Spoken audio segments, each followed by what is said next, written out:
Good morning, everybody. Sorry to keep you all waiting.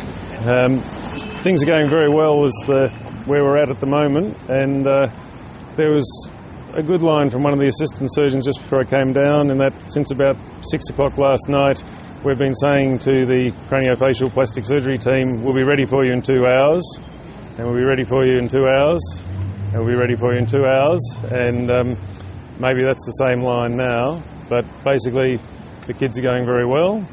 The teams are going very well, and some of my delay was helping coordinate getting the new teams coming in for the day going, so that's all going well.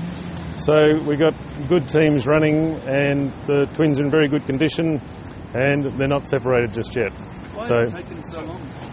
It's very fiddly. Like we had that one, we keep referring to that operation, whenever that was, 6 months, a year ago, which took 20 hours, and that had less to it, as it turns out, than this. We thought it might have more to it, but because that took a long time, and it's similar sort of surgery, and that's that neurosurgical component where you just have to meticulously get the tissues apart with a minimum of damage. So the fact that it's running longer than you originally estimated doesn't mean something's gone wrong? Exactly.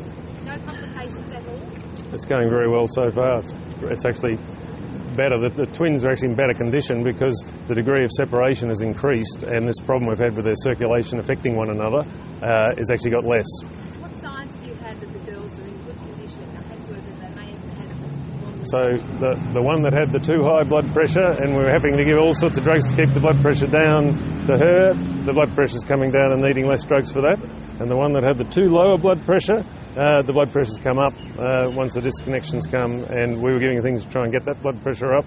And it's nice because the more they're disconnected, the more we can treat them as individuals, and previously there was always the worry, if you treat one, it'll go in the wrong direction for the other. So it's quite clear that they're much more disconnected and they're in better condition.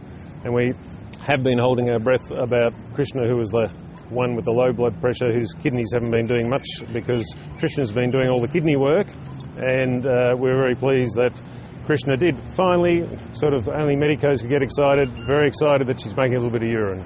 Doctor, what can you tell us about just how the surgery teams are going? It's been an extraordinarily long night. Yeah, so they've been taking breaks and being looked after and swapping over as they go. Obviously the biggest burden's fallen on Virginia Meixner as the chief of the neurosurgical side, because that's been the dominant bit. We have had the craniofacial plastic surgical team have done some bits and pieces here and there, but really the big burden has been on Virginia and her team. Just how concerned were you about Kirshna throughout the night with her low blood pressure?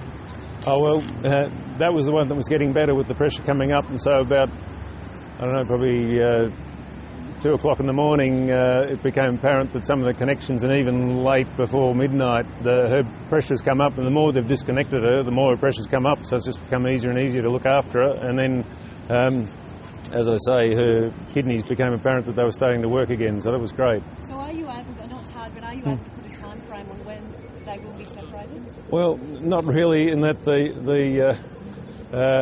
was Alison Ray, credit to the consultant neurosurgeon, who turned and said, we'll be ready for the plastic surgeon in 2 hours, and everyone laughed, because honestly that's what we've been saying since 6 o'clock last night. It's got to be getting pretty close. We must be very close. It's possible something could have been happening now, but I might get back up there and they'll go, actually, it is going to be 2 hours. How long will the plastic surgery team take? I think that'll be quite a few hours, and from that point of view, that part is a critical part of the surgery, in that closing this dural layer around the brain is very important for long-term safety of everything that's going on. Then creating a solid cap over that will be important, and then closing the skin over that. So there's quite a lot of steps in that, and they each sound pretty simple, but they've each got their own little issues about it. Is there any concerns with fatigue with the surgeons with such a long operation? Oh, absolutely. That's why we've organised for breaks and all of that sort of things. What do you do in those breaks? Are they coping okay at the moment? Oh yeah, they're going great. What happens in those breaks? Do you have a bit of a nap? Or? Oh well, I've had a sleep, and that's basically, I think everybody's had some sort of sleep virtually.